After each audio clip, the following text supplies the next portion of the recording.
15 অধ্যায়। আজকের কাহিনী প্রার্থনা বা ধর্মপ্রচার। সাধু ফ্রান্সিসের সংসার ত্যাগের কিছুকাল পরের কথা। ইতিমধ্যে ঈশ্বরের একনিষ্ঠ সেবক ফ্রান্সিস বেশ কিছু সঙ্গী জোগাড় করে তাদের সংঘভুক্ত করেছেন, কিন্তু এখন তিনি বুঝতে পারছেন না কি করবেন।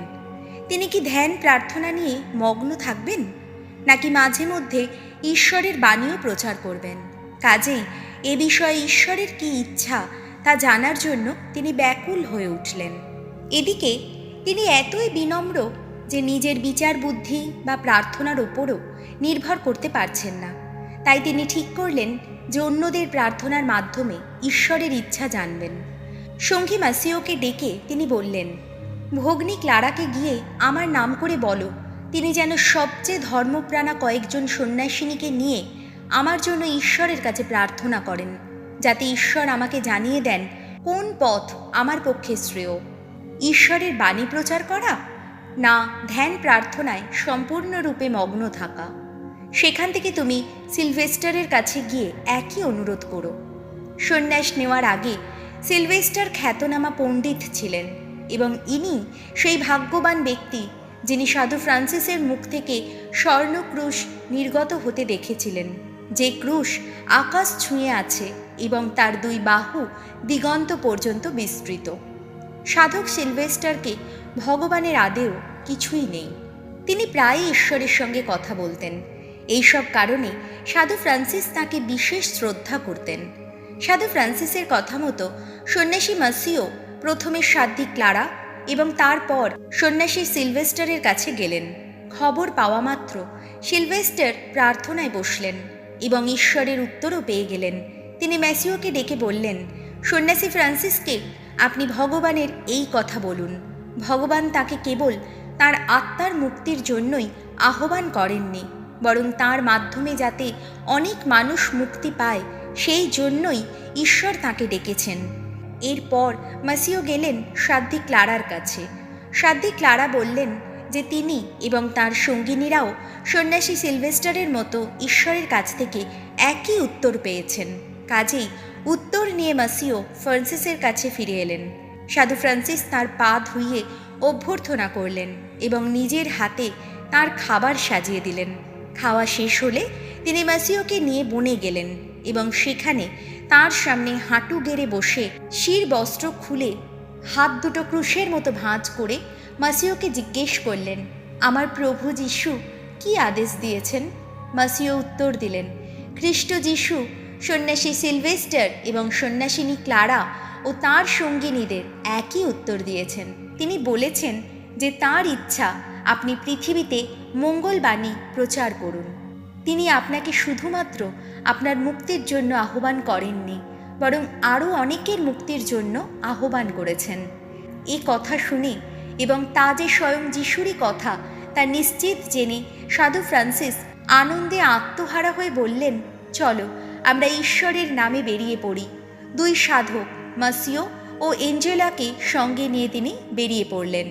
গভীর উদ্দীপনা নিয়ে তিনি চলছেন।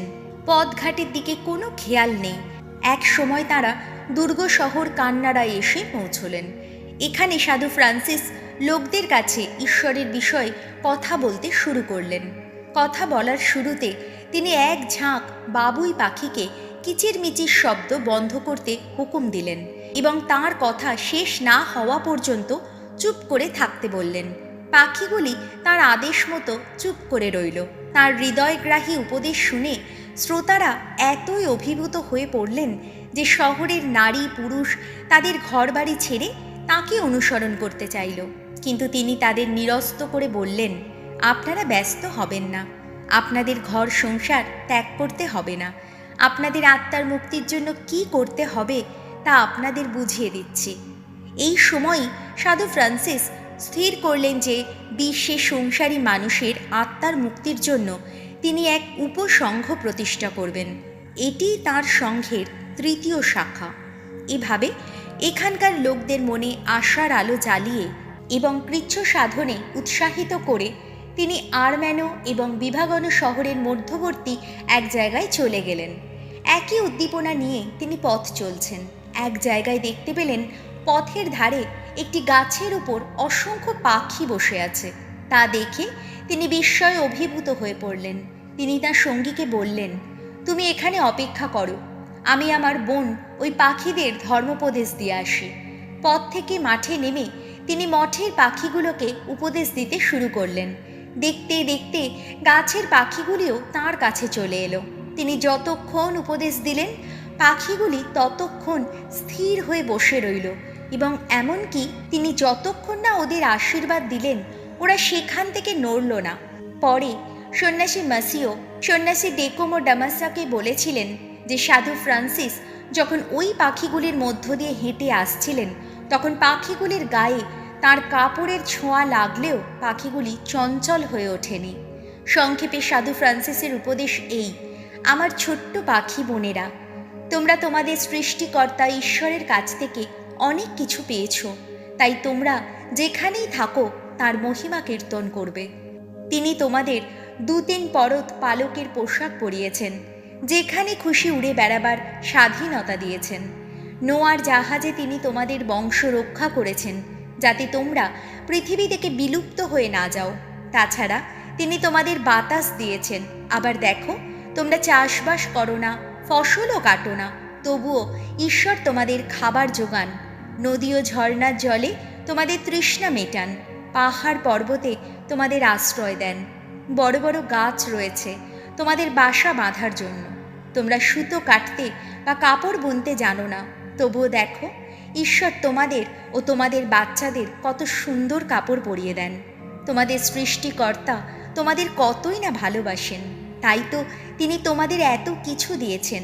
কাজেই আমার ছোট্ট বোনেরা, তোমরা কখনো অকৃতজ্ঞ হইও না, সব সময় আপ্রাণ চেষ্টা করো প্রভুর মহিমা কীর্তন করতে। সাধু ফ্রান্সিসের উপদেশ যে তাদের তৃপ্তি দিয়েছে তা বোঝাতে পাখিগুলো ঠোঁট ফাঁক করে গলা বাড়িয়ে ভক্তি ভরে মাথা নত করে গান গেয়ে তা প্রকাশ করল। সাধু ফ্রান্সিসও পাখিদের মতো আনন্দ পাচ্ছিলেন। নানা জাতের সুন্দর সুন্দর অসংখ্য পাখি, তাদের মনোযোগ ও শান্ত ভাব দেখে তিনি আশ্চর্য হয়ে গেলেন এবং এই সব কিছুর জন্য তিনি সৃষ্টিকর্তাকে ধন্যবাদ দিলেন। অবশেষে উপদেশ শেষ করে সাধু ফ্রান্সিস পাখিদের উপর ক্রুশ চিহ্ন এঁকে আশীর্বাদ করলেন ও তাদের বিদায় দিলেন। পাখিগুলি চমৎকার গান গাইতে গাইতে আকাশে উঠে গেল। আকাশে তারা 4 দলে ভাগ হয়ে একটি ক্রুশ আঁকল, ঠিক যেমনটি সাধু ফ্রান্সিস তাদের আশীর্বাদ করার সময় এঁকেছিলেন।